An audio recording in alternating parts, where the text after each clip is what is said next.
Okay, right before we start off with anything, I just want to reiterate that I am not a paint and body guy. So let's just go ahead and get that out of the way right now. Paint and body is definitely my weakness when it comes to anything that has to do with stains, clear coats, and things like that. I always have bad luck. I don't know what the deal is. And so I'm not even going to give you guys helpful hints on that because I'd probably be hindering any of your guys' performance or abilities. So what I want to really talk about or focus on is like for this 1/16 scale, New Bright Camaro SS is this front chin splitter right here. Let's see if we can make it a little bit brighter right here. And it's a little bit brighter, but you can see the front point right here. It's very easy to make. You can see the front point right here. And that's because the body, if you looked at any of the previous videos, this body actually follows the bumper line too on the bottom side.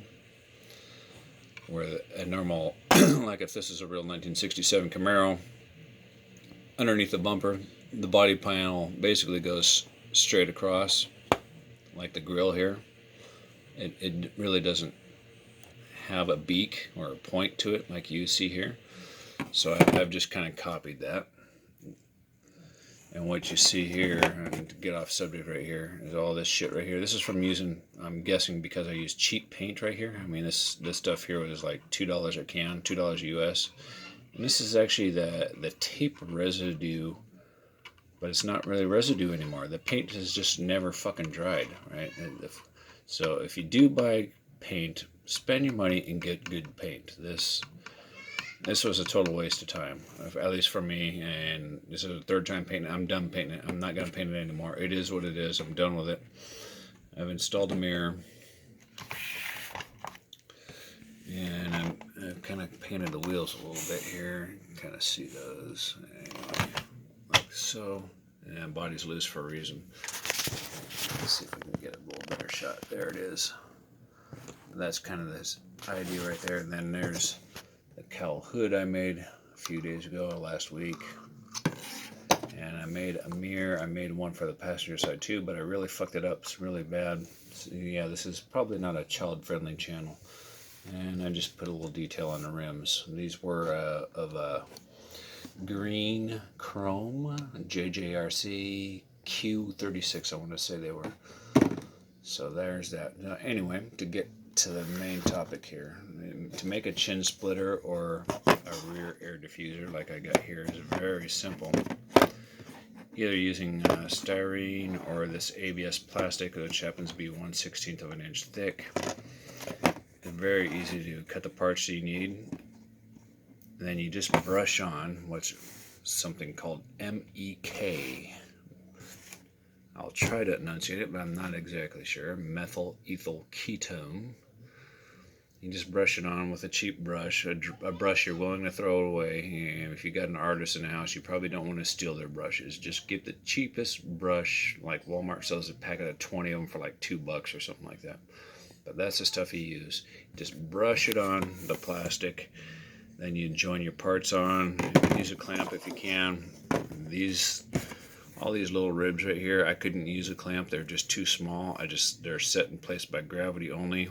And it starts setting up pretty fast.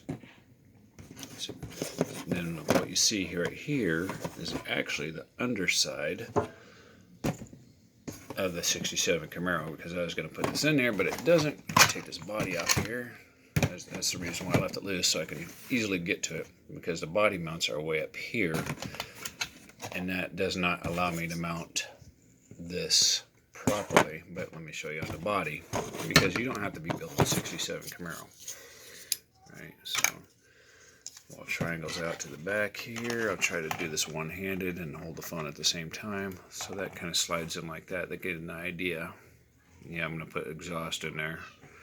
But that's how that kind of goes. So you can make a rear diffuser very, very easily, very, very cheap. And I think the body that the New Bright made is actually styrene. I'm not sure, but I did manage to glue the ABS to the styrene, following the body curves, as you can see on the front splitter there. So I did follow those. and it seems to be holding up pretty well. I haven't had a chance to drive it yet because there's still some other details I want to get to. But so now I want to do a demonstration to see how strong this stuff actually is. I'll put that right there for right now. Put a little clamp right here. Give you guys a little demonstration. So here's an example piece of what I made. One of them may be hard to see. There it is. You see right here, it says N November Papa. That means no prep. That means this little one right there on that side was not sanded flat, and as you can see, there's a little tiny gap where light is coming in at right in this area right here, because I did not sand this flat. Now, and the other bigger piece right here, I did sand it flat, but again, this is no clamping on either of those pieces. So we're going to test it out and see how strong it is. Not that this is very scientific or anything, but what I'm going to simply do is I'm going to hang one of these big clamps right here, one of these big heavy-duty spring clamps off one side, and I'm going to pick it up and see if it holds. Right? So there's the no prep, and I'm going to attempt to pick up the whole thing. There it is. So, I mean, I don't know what kind of scientific data that gives, but that's pretty good. Yeah, and so I'll look at the other side that I did prep with sanding the edges flat, and there it is. See, pretty good, huh? Pretty nifty. So it is pretty strong. I don't know what kind of data you can achieve out of it, but there's with force it comes apart pretty easily, and it does snap with some force. So that being said, these might come off during your first impact, so this is basically just for looks only. Same with the chin splitter up here in the front. That's basically just looks only. So my main goal of this Camaro was to make a modern 1967 Camaro, but you can make these very easily. And if you wanted to take clamps to it and clamp each one individually, it'd probably turn out even stronger. But using the methyl MEK for short, you just brush it on your plastic. Just brush it on your plastic with a little cheap brush, and then you brush your corresponding part.